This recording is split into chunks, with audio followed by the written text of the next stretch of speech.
Yo, if you donated to the Tulsa Real Estate Fund, don't feel bad. Just at this point, don't even feel bad. Requests for meetings were repeatedly ignored, leaving me with no choice but to share my findings publicly to ensure that all 15,000 investors worldwide are informed about the actions of the fund's management. Based on the limited information available from the fund's outdated SEC filings and a recent investor call on April 2nd, 2024, it has become apparent that J. Morrison is proceeding with the liquidation of the fund. The decision is a direct result of the fund's near bankruptcy status, driven by mismanagement, excessive operating costs, and questionable investment practices. At his last State of the Union address on August 11, 2023, the fund only had $575,531 in cash, which has likely been depleted by now. The Legacy Center, aka the Black House, which was owned in cash for a better part of the 6 years, was refinanced, which allowed J. Morrison to extract another $1.5 million from the fund to cover significant operating losses and his sizable management fee. As investors, we must confront the harsh reality of this situation. The probability of recovering our investment capital is exceedingly low, and the fund's remaining assets are insufficient to cover its liabilities. The most egregious violation appears to be the purchase of J. Morrison's personal residence using the fund's money through an anonymous LLC, as well as a one-sided agreement for the adjacent 27 acres of land, which he will personally own and retain for his family when the fund shuts down and cannot act on the fund's right to develop on that land. While the trust subscription agreement granted J. Morrison significant control over the fund's operations, it doesn't absolve him of his fiduciary duty to act in the best interest of the investors. The evidence we have compiled strongly suggests that he has violated this duty through self-dealing, misappropriation of funds, and gross negligence.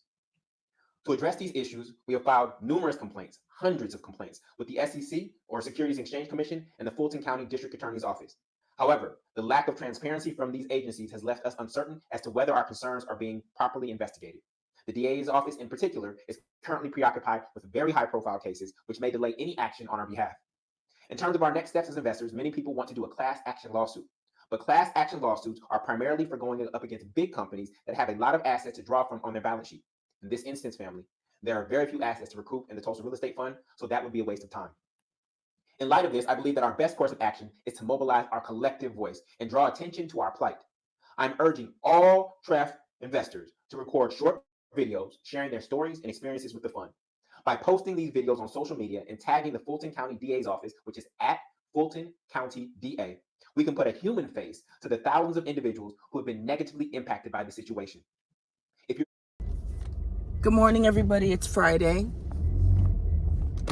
I hope you all had a great week. Before I talk about J. Morrison and the Tulsa Real Estate Fund being completely disbanded at this point, I want to send a shout out to OJ Simpson, who passed away. Was it yesterday or the day before? I'm sorry for the smirk. Why black people go so hard for OJ Simpson? I just want you all to know that when a black man gets away with being convicted and accused, that's like getting justice for all of the black people that have been unjustly incarcerated. I just want you to know, when one wins, we all win. So that is one reason, whether he is guilty or not, we don't give up. Okay? Just so you know. Is it right? I don't know. But that's just how we, as a black community, it's a consensus. We all feel that way. So anyway, shout out to OJ Simpson. May he have eternal life exactly where he is supposed to. God will figure that one out. That is not for us to decide. That is only for God to decide. So anyways, I'm on my way to the gym. See, I'm rocking Air Force. I always represent the best branch. Sometimes I feel like Al Bundy, reliving his moments at Polk High School as a quarterback of the football team. You know, when the military was like a big part of my life. 20 years of my life, a big chunk of my adulthood was in the military. And people, they tend to relive their old days, their glory days, usually because whatever they've done after that hasn't been as significant. So people tend to gloat on what they did in the past until they're able to do something else just as exciting or just as important as the thing before. So I'm on my way there, but I haven't gotten there yet. Anyways, Jay Morrison is now going to sell the Black House. So for those of you that do not know, Jay Morrison was a young black male about 6 years ago, came online, did a press tour stating that he wanted to start an investment fund. And it's for black people, by black people. And he wanted to raise a lot of money. And so he ended up raising over $12 million. He had, from what I understand, between 12 and 15,000 people invested. Most were black. And the man that you saw in the video, Julian Gordon, was the highest person that invested. At this point, we're just going to call it donations at this point. Julian Gordon invested $40,000 with TREF, the Tulsa Real Estate Fund. And what Jay Morrison did, he's the fund manager, he used the story of the Tulsa real estate massacre and all of that to pull on the heartstrings of the black community. Say, hey, we had a Tulsa, we had all of these black businesses that were burnt down, looted, and disbanded. How about we start our own Tulsa real estate fund again? We could build the black community, we can have property, we can do this and that. Pulled on the heartstrings of those. The man has a gift of gab. He almost got me, and I'm going to tell you why I almost did not invest with the Tulsa Real Estate Fund. I have two male friends that told me don't do it. Well, I had one that flat out said, nah, I ain't messing with it. The other one said, I haven't looked into it enough, but I urge you to do your due diligence. How about you just wait and see how it goes before you invest? And I said, well, at that point, I might be locked out, might not be able to invest. Or the prices may go up. At that point, the minimum to invest was $500. So I'm like, what if the minimum is, $5,000 at some point? I just want to get in, see what it do, make a little something, And he said, well, just do your due diligence, do some research first, and then, make a sound decision. I said, okay. In the meantime, Jay Morrison's doing his world tour. He's on Vlad TV. He's been endorsed by Boyce Watkins, who is an economic professor. So I'm like, So what I did was I went on the website, signed up, was getting the emails, and I'm looking through the emails, and they had several properties that they were interested in purchasing with the investment money.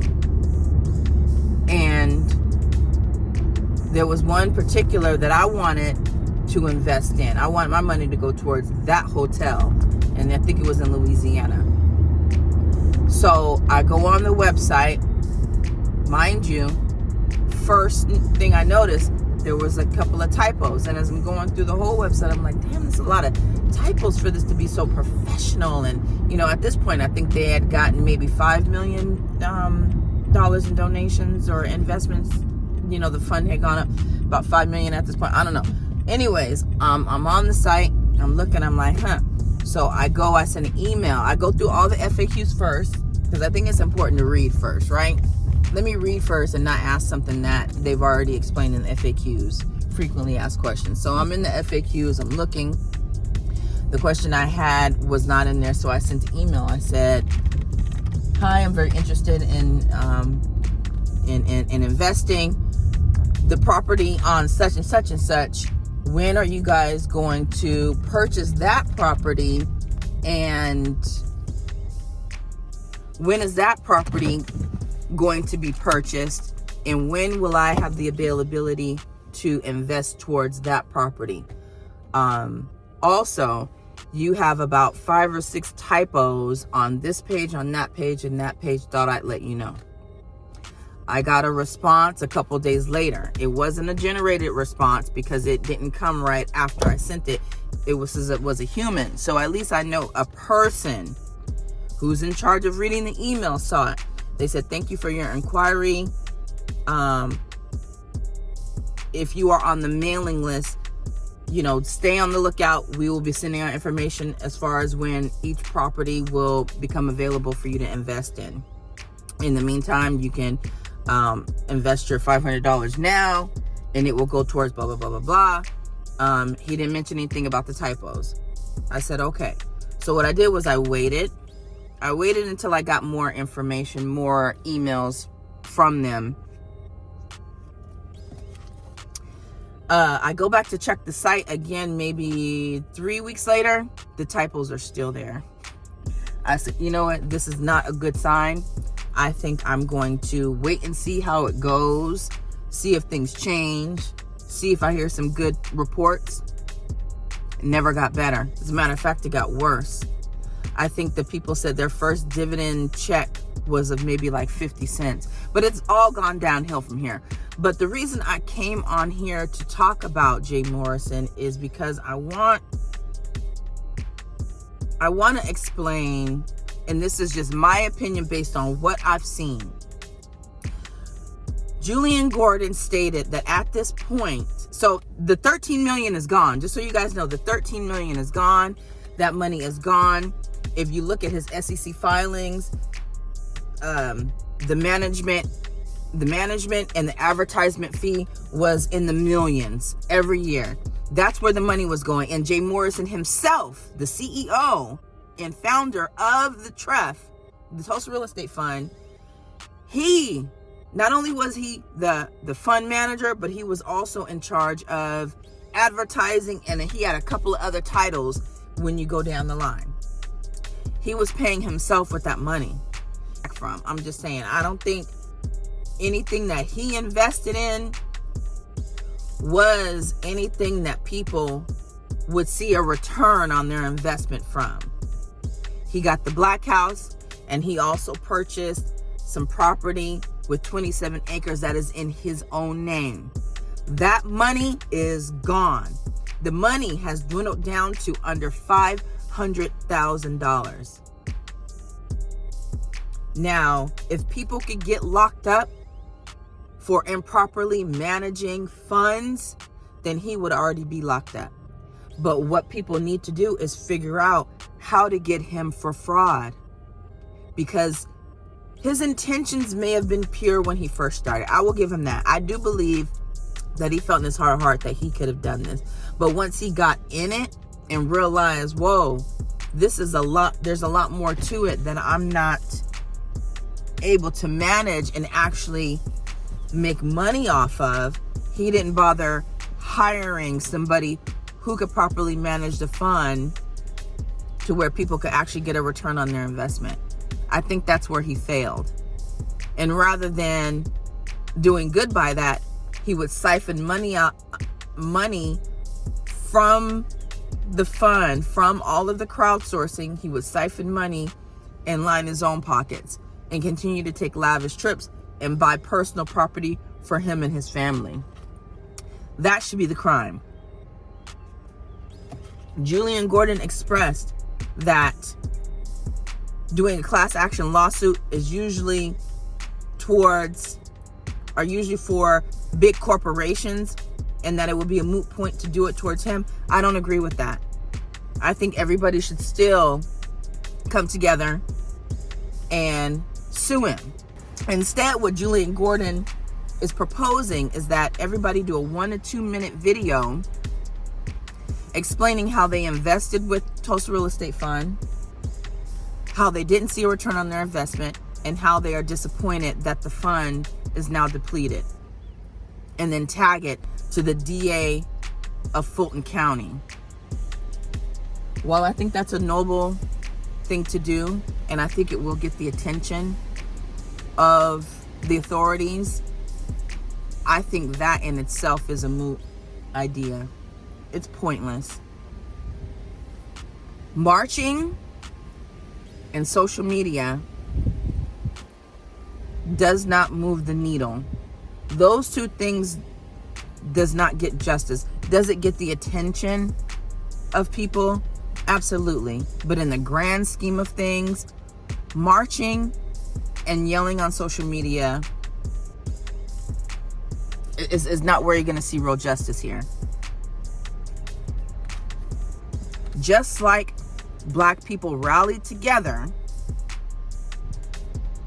and donated money to one man that they believed in. They had hope. That was just like Obama. We all had hope, right? Let me not go there.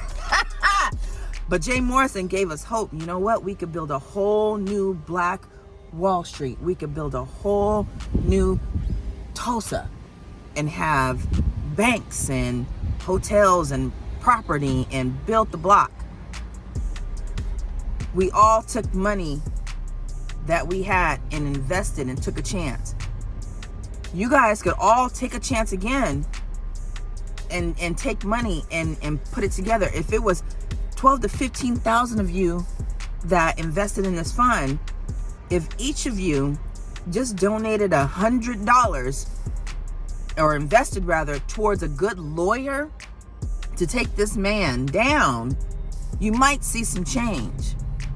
But I think you guys are going about it wrong. What I don't think the black community as a whole understands, or maybe we do, we just decide to say F it, is that it takes money to make money. A lot of our laws and legislations and bills and things like that aren't passed because we aren't willing to invest money towards the right people, towards the right corporations in order to get change done. We want an anti-black hate bill. Like here in Virginia, we got the NAACP chapter, right? Glenn Youngkin, who is a Republican, is our governor, right? The NAACP has all of these demands for Glenn Youngkin, right? Like voter suppression. Like right now, we have a lot of felons that have been released that want their voter rights restored, right? He said that he would restore their voter rights, but he has yet to do so. Do you think the NAACP here in Virginia has invested any money in Youngkin's in his party right now, in his administration right now? No, the NAACP has not. Instead, the money that they've had, they've donated it to a casino because it's going to employ more people of color, which is notable, which is good. That's good. You should be, you know, whatever. But in the grand scheme of things, if you are really concerned about seeing real change, if you want people like you to be able to vote again and to be able to vote in your favor, like if y'all want a Democrat rather than a Republican, and you want him to restore those rights because you know those people are going to vote for the person that you guys want to see next, you're going to have to pay some money. They haven't donated anything to Youngkin's campaign, you know, or anybody in his camp, you know. And so while it's noble that you guys can get online and do a video about Jay Morrison and all the foul shit that he's done, things have to be done in a certain way. Things have to be done in a certain way. I'm actually surprised that nobody has touched Jay Morrison. He must spend a lot of that money on security, because ain't no way in hell you gonna take $40,000 from me, and I have a family of my own, and that money is gone, and you've used it to buy your own family some acreage, and now your last ditch effort is to sell the Legacy Center that hasn't been doing well anyway. A black house, the place, the Legacy Center, this commercial building is literally painted black in one of the hottest states in the United States. That in itself is wild. And I know you want to be able to call it the Black House, but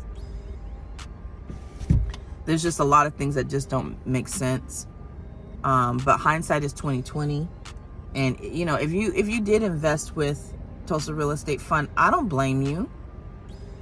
You know, that brother sold a dream. You know, he has the gift of gab, and he has a way of talking that makes you feel like you can do anything, and that he was going to do right because he had so much love for his people. But he was nothing but a wolf in sheep's clothing. And I'll end with this. There was a gentleman that called in to the Star Report regarding Cesar Pena in his fraudulent activities as well. And he said the most poignant thing, I will never ever forget it.